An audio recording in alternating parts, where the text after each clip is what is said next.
we knew that's where the action was, that's where the money was, and we recognized, I didn't recognize the necessity for that committee. I knew it was a reality.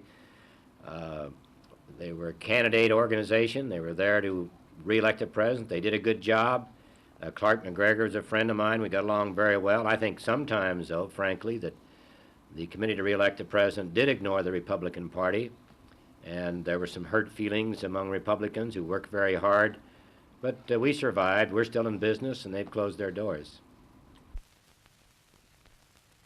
You get all the cooperation you needed during the campaign and all that sort of thing, or were you more or less sort of upstaged by the committee to re-elect the president? Well, not really. And Clark McGregor. Right. I don't know if they're upstaged. Everybody can take credit for winning, but I think about 99% of the credit should go to President Nixon, because I don't care how much work I do or Clark McGregor or anyone else.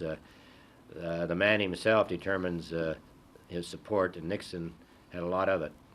Would Clark McGregor be a possible successor as chairman?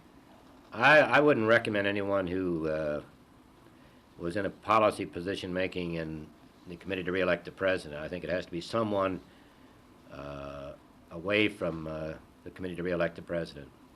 Clark McGregor would be an outstanding choice, but I think he was so closely involved in the committee to re-elect the president and the so-called Watergate caper that you'd have all this transferred to the RNC, and we don't need that.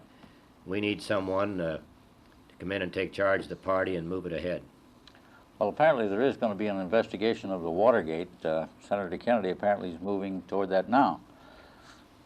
Do you think it's going to be a continuing thing? Well, I don't know. I assume Senator Kennedy is at least talking about the investigation, but there are some pitfalls in that for Senator Kennedy. I think initially, if Kennedy starts the investigation, many Americans will assume that it's pure politics, that he's the candidate in '76, that he's using taxpayers' money in the Senate, and his position as a springboard for '76. And it could be a very sticky hearing, because there are those who might bring up other aspects of other cases. Well, do you think he will be a candidate in '76? Oh, I think he can be a candidate if he wants to be. I'm not certain he wants to be. There are a lot of Democrats who want to be president, but I think Kennedy right now is in the best position to get the nomination. I don't know that he'll be I don't think he'll ever be president.